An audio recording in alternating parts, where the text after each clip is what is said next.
Suhas jewellers 5th anniversary సందర్భంగా 8 తులాల బంగారం ఉచితం. ఇంకెన్నో అదిరిపోయే ఆఫర్లు. వెంటనే సుహాస్ షోరూమ్ ను సంప్రదించండి. వైరా రోడ్, ఖమ్మం.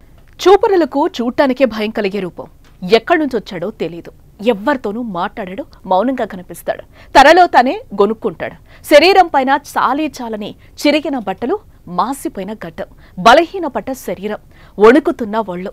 మతిస్థిమితం లేని 45 ఏళ్ల ఓ వ్యక్తి పరిస్థితి ఇది.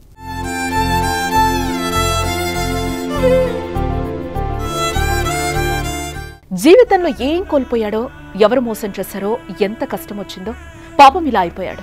మతిస్థిమితం బాగలేని పరిస్థితిలో ఆయన జీవితం రోడ్డున పడింది. రోడ్డు పక్కన ఫుట్పాత్లు, బస్టాండ్లు, పాడైన ఇండ్లు ఆయన నివాసాలు. ఇక తిండి విషయానికొస్తే రోడ్డు పక్కన ఇడ్లీ బండ్లు, బజ్జీల బండ్ల వద్ద తిని పారేసిన కాగితాలు, ఆకులలో మిగిలిన ఇడ్లీ, బజ్జీల ముక్కలు, చట్నీలు, ఇవే తన ఆహారం.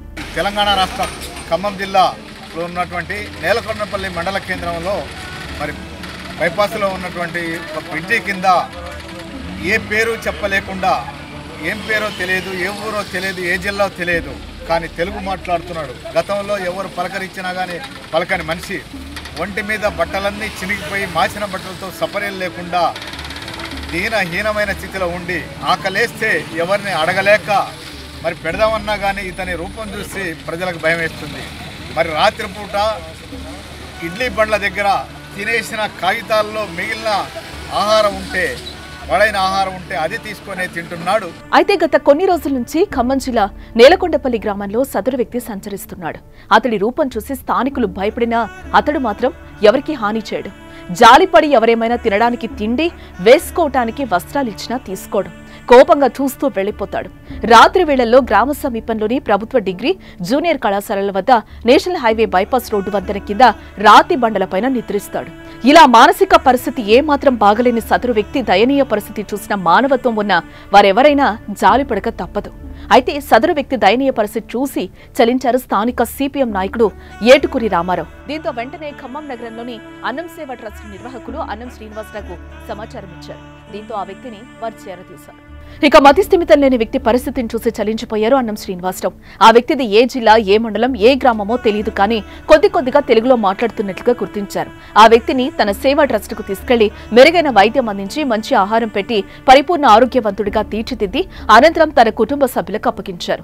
అనాథలు అంటారు, ఎవరికి పనికిరాని వారు అంటారు, అందరికీ భారమైన వారు అంటారు, కానీ నా దృష్టిలో వీళ్లే దైవం, దీనుడే దైవం అని భావించాము.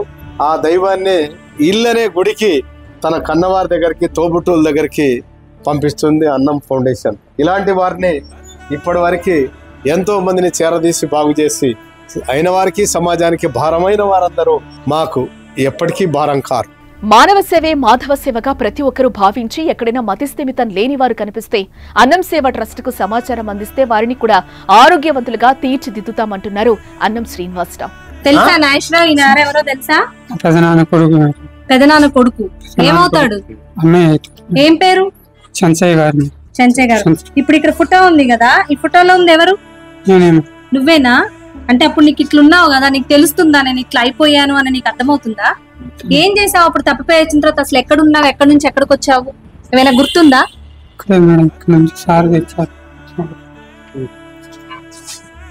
చూడొచ్చు. అంటే తన కృతజ్ఞత భావం అయితే.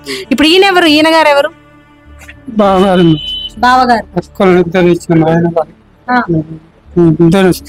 మక్కల్ని ఇచ్చినాము. ఈయన కూర్చుని నేను చేసుకున్న పెద్ద ఆయన.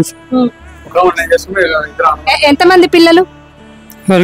నాకు నీకే ఒక ఫస్ట్ పాప చనిపోయింది మేడం, మళ్ళీ పాప తర్వాత బాబు మేడం.